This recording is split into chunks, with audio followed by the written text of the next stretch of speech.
السلام علیکم ورحمۃ اللہ وبرکاتہ۔ عزیز دوستوں، حضرت عمر ابن خطاب رضی اللہ عنہ اسلام کی ایک عظیم شخصیت ہیں اور حضرت محمد صلی اللہ علیہ وسلم کے مشہور صحابی ہیں، جنہوں نے انصاف، رحم اور بہادری کی کئی مثالیں قائم کی اور بڑے کارہائے نمایاں انجام دیے ہیں۔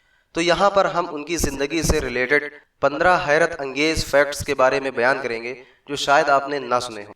پہلا، جب حضرت عمر ابن خطاب رضی اللہ عنہ نوجوان تھے تو وہ ایک زبردست پہلوان اور بہادری کی مثال تھے۔ جبل عرفات کے پاس ایک جگہ تھی جہاں میلہ ہر سال صرف اس وجہ سے لگتا تھا کہ عرب کے تمام فنکار اپنا فن اور کمال یہاں آ کر دکھائیں، اور وہاں صرف وہی لوگ آ سکتے تھے جو کسی چیز میں کمال رکھتے تھے۔ حضرت عمر رضی اللہ عنہ کو کشتی میں مہارت تھی، اس لیے وہ وہاں کشتی لڑا کرتے تھے اور اتنے ماہر گھڑ سوار تھے کہ اچھل کر گھوڑے پر سوار ہوتے تھے۔ دوسرا، ان کی بہن اور بہنوئی نے ان سے پہلے ہی اسلام قبول کر لیا تھا۔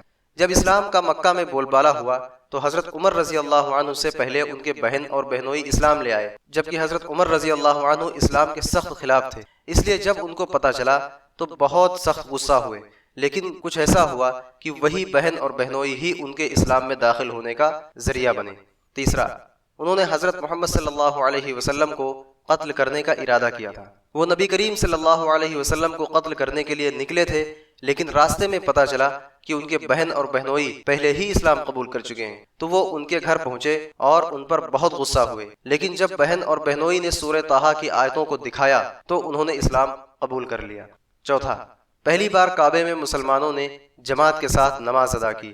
حضرت عمر رضی اللہ عنہ جب مسلمان ہوئے تو اسلام کے ایک نئے دور کی شروعات ہوئی، ایک نئے دور کا آغاز ہوا۔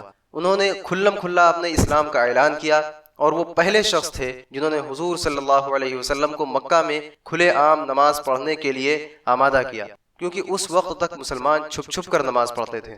پانچواں، وہ اسلام کے دوسرے خلیفہ تھے۔ اللہ کے نبی صلی اللہ علیہ وسلم کے اس دنیا سے پردہ فرما لینے کے بعد حضرت ابوبکر رضی اللہ عنہ پہلے خلیفہ بنے، پھر دوسرے خلیفہ حضرت عمر رضی اللہ عنہ بنے۔ چھٹا، الفاروق کا ٹائٹل حضرت عمر رضی اللہ عنہ کو ملا۔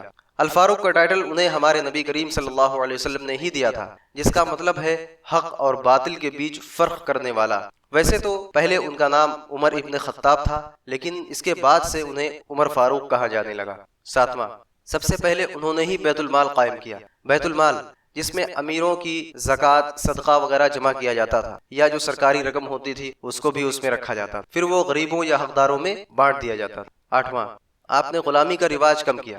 حضرت عمر رضی اللہ عنہ اگرچہ غلامی کو ختم نہ کر سکے، لیکن انہوں نے ایسے طریقوں کو رواج دیا کہ غلامی نہیں، آزادی کے برابر ہو گئی، اور پھر دھیرے دھیرے غلامی کا دور ختم ہو گیا۔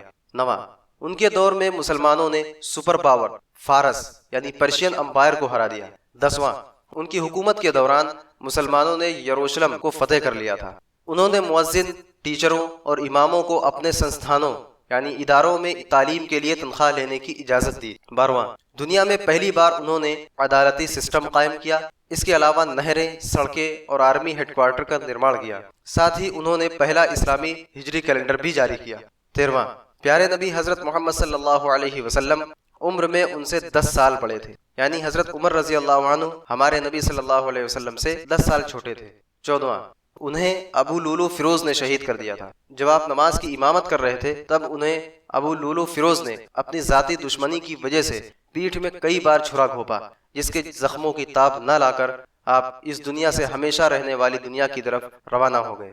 15واں، آپ کو نبی کریم صلی اللہ علیہ وسلم کے بغل میں دائیں جانب دفنایا گیا۔ اللہ ہمیں ان کے نقش قدم پر چلنے کی توفیق عطا فرمائے، آمین۔